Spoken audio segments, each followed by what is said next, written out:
Right now, without realizing it, you are bleeding money. Not because you spend too much on big things, not because you don't earn enough, but because nobody ever taught you the one habit that makes saving automatic. Most people treat saving like a decision they make after spending. That is the mistake, and it is costing you years of your life. I grew up watching my parents do something with money that seemed strange to me as a child, but then I got older and I realized it wasn't strange at all. It was a system, a quiet, invisible system that Chinese families have passed down for generations. And once I understood it, everything changed. By the end of this video, you will know exactly what that system is, why it works, and how to start using it today. I have spent my entire life using this system. My parents came from Fujian province with almost nothing. No connections, no safety net, no credit cards. But within one generation, they built something stable, something real, something that outlasted every economic crisis around them. I watched every move they made with money. I asked questions, I paid attention, and then I spent years studying the same patterns across hundreds of Chinese families. What I found was not luck. Let me tell you about the moment I truly understood what my family had been doing. I was 19 years old. I had just started earning my own money for the first time, and I did what most young people do. I spent it. Not recklessly, but freely, casually. Within 3 months, I had nothing left to show for it. I went to my father and told him what happened. He didn't lecture me, he didn't shout. He simply walked to the kitchen drawer and pulled out 7 small envelopes. Each one had a word written on it in black ink: rent, food, transport, family, emergency, future, giving. He placed my monthly salary on the table. Then he divided it, quietly, deliberately, without hesitation, into each envelope. When he was done, he looked at me and said, "The money you do not see, you do not spend." That sentence hit me like a wall, because I realized in that moment that I had been treating saving as what was left over after spending. But my father had never done that, not once in his life. He saved first, always first, and everything else was built around what remained. Here is something most financial advice will never tell you.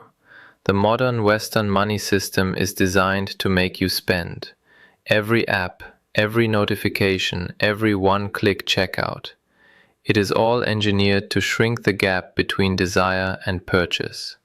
And most people are losing that battle every single day, without knowing they are even fighting it.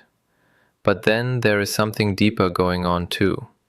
Western culture quietly teaches you that spending is reward. You worked hard, so you deserve it. You had a difficult week, so treat yourself. And that mindset, as innocent as it sounds, is a slow and silent drain, because it ties your emotions directly to your wallet. Every feeling becomes a financial decision, and feelings are unpredictable. Chinese families understood this long before behavioral economics had a name for it. They didn't fight desire with willpower. They built structures that made desire irrelevant. Here is the principle underneath everything I am about to teach you. In Chinese financial thinking, there is an unspoken law that governs how money is handled. It goes like this: structure protects wealth, willpower does not. Most people try to save through discipline.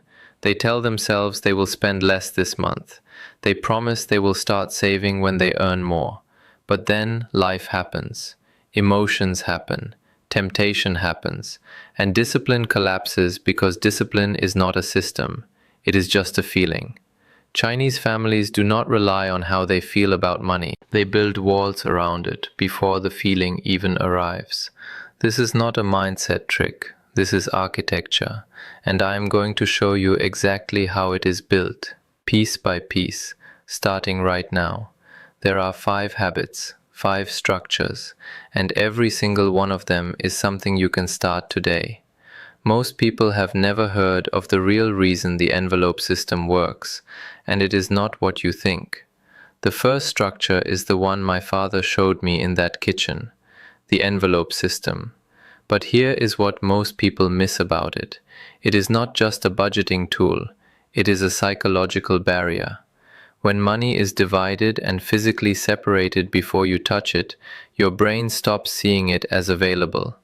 What the eye cannot access, the hand cannot spend. Chinese households have practiced this for over 100 years, long before digital banking, long before budgeting apps. They used cash, envelopes, and labeled categories, and it worked with brutal consistency. Here is how to do it today, even without cash. Open separate bank accounts for each category. Label them exactly like my father labeled those envelopes. Transfer the moment your salary arrives, not after. The money you never see in your main account, you never spend. What if I told you that most Chinese families treat their savings account like a landlord? You do not negotiate with your landlord. You do not delay rent because you had an expensive week. You pay, without question, every single month. That is exactly how Chinese families treat the act of saving. It is not optional, it is not flexible. It is the first bill, paid before anything else moves. Western advice says, spend wisely, then save what is left. Chinese practice says, save first, then live on what is left.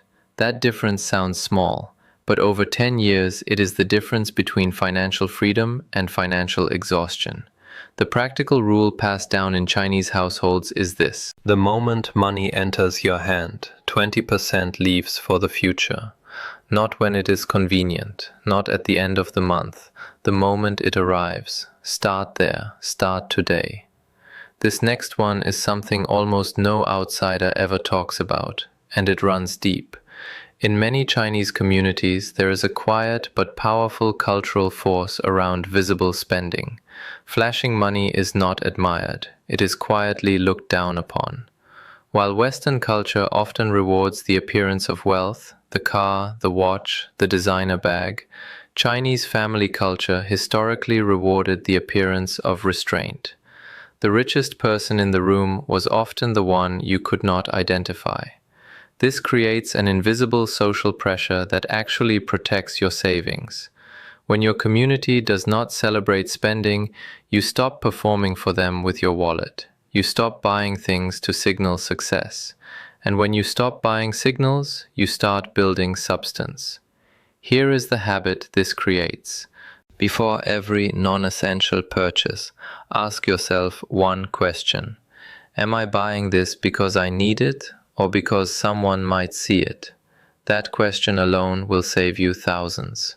Here is a Chinese wealth structure that most Western families have never even considered, and it is one of the most powerful of all. In many Chinese families, money does not belong to one person, it belongs to the unit. There is a concept, practiced quietly across generations, of pooling family resources into a shared pot. Parents contribute, adult children contribute, sometimes grandparents contribute, and that pot is used strategically for a business, a property, an emergency, an opportunity. This is not charity within the family, it is collective investment. When one member rises, the whole family rises with them. But then here is the discipline behind it. Contributions are not optional. Every member understands their role, and that shared accountability makes it almost impossible to waste money carelessly. Because you are not just accountable to yourself, you are accountable to the people who are building with you.